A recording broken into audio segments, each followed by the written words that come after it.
ये आकाशवाणी रायपुर है। छत्तीसगढ़ी समाचार बुलेटिन के संग अभिषेक के जय जोहार। अब सुनो आज के प्रमुख समाचार।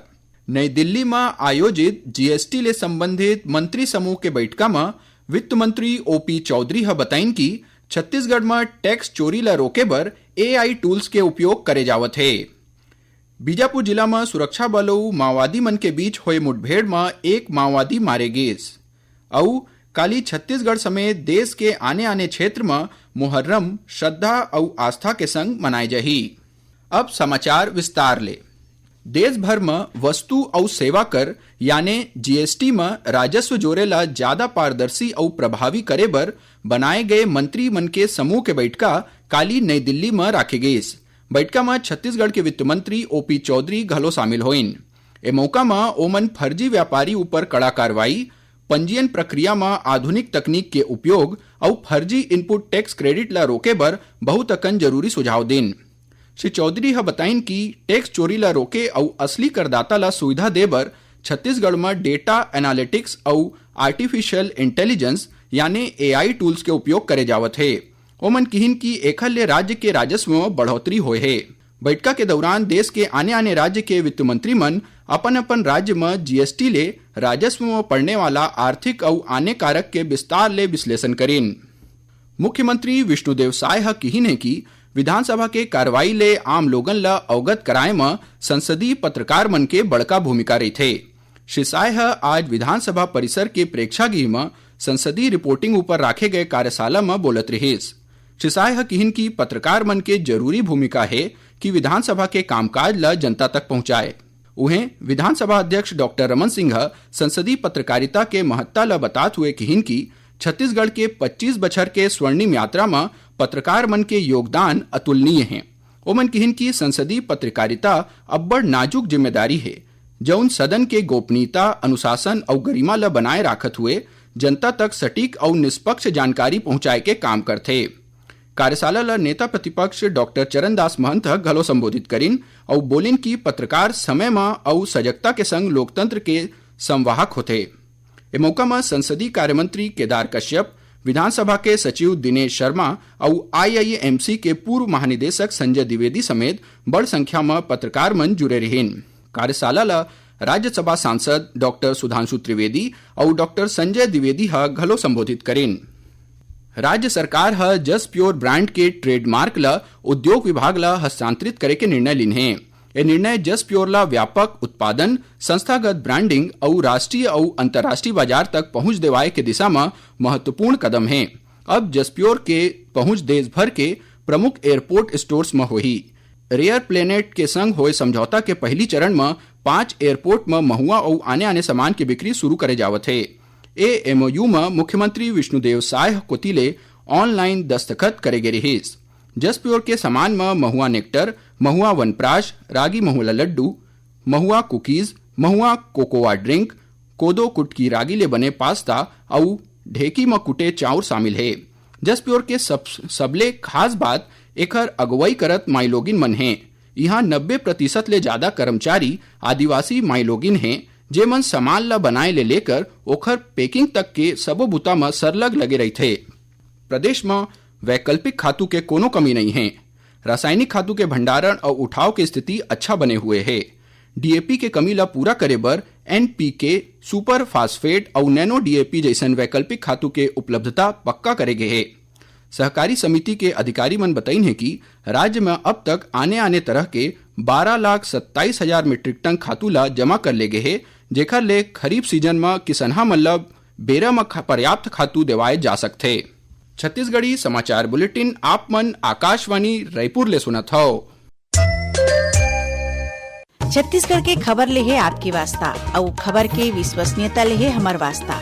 आकाशवाणी समाचार रायपुर के प्रादेशिक समाचार बुलेटिन के संगे संग हमार समसामयिक कार्यक्रम आप रेडियो के संग अपन मोबाइल में घलो सुन सकत हो। आकाशवाणी समाचार फेसबुक, ट्विटर और यूट्यूब में घलो हावय। हमार फेसबुक पेज हरे Chhattisgarh news on AIR, Twitter handle CGAIR news और हमार यूट्यूब चैनल हरे छत्तीसगढ़ AIR न्यूज। तो अब रेडियो के संगे संग आपके मोबाइल के माध्यम ले हम आप तक पहुंचत हन। छत्तीसगढ़ के हर खबर पर सुनत रहो आकाशवाणी समाचार। औ आगे बढ़बो बाचे समाचार कोती। बीजापुर जिला में आज सुरक्षा बल के संग हुए मुठभेड़ में एक माओवादी मारे गिस, जेकर 100 घलो बरामद कर ले गए है। बस्तर रेंज के पुलिस महानिरीक्षक सुंदर राजपी बताइन है कि जिला के नेशनल पार्क क्षेत्र में माओवादी मन के बड़का कैडर के उपस्थिति के सूचना मिले में सुरक्षा बल के टीम तलाशी में निकले रहीस। यही बीच पहली ले घात लगा के बैठे माओवादी मन सुरक्षा बल ऊपर गोली चलाए बर शुरू कर दिस। जवान मन कोतिले हुए जवाबी कार्रवाई में एक माओवादी मारे गिस। ओ जगह ले हथियार घलो पाए गए है। ये समाचार लिखे जाए तक सुरक्षा बल और माओवादी मन के बीच थिरा थिरा के मुठभेड़ चलत है। काली छत्तीसगढ़ समेत देश के आने आने क्षेत्र में मुहर्रम श्रद्धा और आस्था के संग मनाए जही। करबला में सत्य और न्याय के रक्षा बर पैगंबर मोहम्मद के नाती हजरत इमाम हुसैन और उखर साथी मन के शहादत के सुरता में मुहर्रम मनाए जाते। ए मौका में ताजिया निकाले जाते और करबला के शहीद मन के बलिदान के सुरता में मजलिस के आयोजन करे जाते। मुहर्रम के मौका में राजधानी रायपुर समेत राज्य के कई ठिन शहर में काली ताजिया निकाले जाही। रायपुर के करबला में हजरत इमाम हुसैन के बड़का कुर्बानी ल सुरता करत हुए मजलिस यानी धार्मिक बैठका के आयोजन करे जाही। जगदलपुर के ऐतिहासिक दलपत सागर के सौंदर्यीकरण पर मुख्यमंत्री नगरोत्थान योजना ले 9 करोड़ 88 लाख रुपया के मंजूरी मिल गए है। भाजपा के प्रदेश अध्यक्ष और विधायक किरण सिंहदेव एखर बर मुख्यमंत्री विष्णुदेव साय के आभार जतइन हैं। ओमन किहिन की बस्तरवासी मन के बड़ जुन्ना मांग अब पूरा होए है। दलपत सागर ला योजनाबद्ध ढंग ले सवारे के काम करे जाही ताकि अवैया दिन भर दलपत सागर के प्राकृतिक स्वरूप बने रहे। वन महोत्सव के मौका में एक पेड़ भविष्य के लिए लगाए विषय ला लेके भारतीय कृषि अनुसंधान परिषद और राष्ट्रीय जैविक स्ट्रेस प्रबंधन संस्थान रायपुर के आवासीय परिसर में पेड़ लगाए के कार्यक्रम करेगे।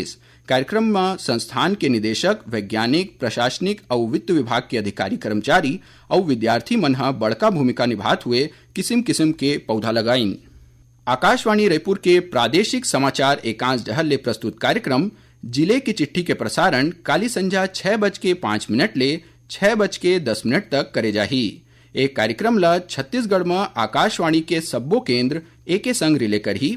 एदारी के अंक में सरगुजा जिला के गतिविधि के बारे में जानकारी दे जाही। अब सुनथन मौसम के हाल।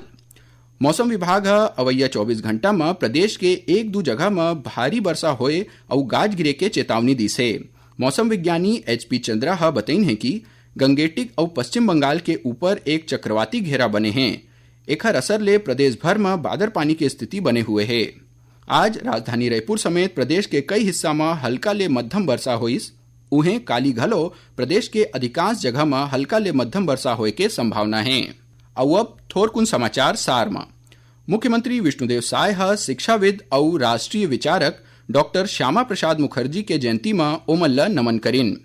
मुख्यमंत्री प्रदेशवासी मन ल देवशयनी एकादशी के बधाई और शुभकामना दिन हैं। ओमन कामना करिन कि भगवान श्री हरि विष्णु की कृपा सब मन ऊपर बने रहे और सबके जीवन में सुख, शांति और समृद्धि बढ़े। दुर्ग जिला के कोतवाली थाना क्षेत्र में आज भी हनिया दुपहिया वाहन के टक्कर ले एक सियान के मौत हो गए। और छत्तीसगढ़ अग्निशमन विभाग 295 रिक्त पद में भर्ती करे बर 31 जुलाई तक ऑनलाइन आवेदन मंगाए है। और आखिर में प्रमुख समाचार एक गांव फेर।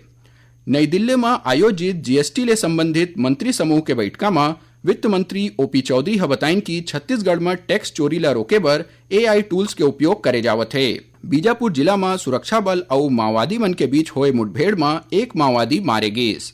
और काली छत्तीसगढ़ समेत देश के आने आने क्षेत्र में मुहर्रम श्रद्धा और आस्था के संग मनाए जाही। एकरे संग छत्तीसगढ़ी समाचार बुलेटिन यहीं सिरावत है। जय जोहार।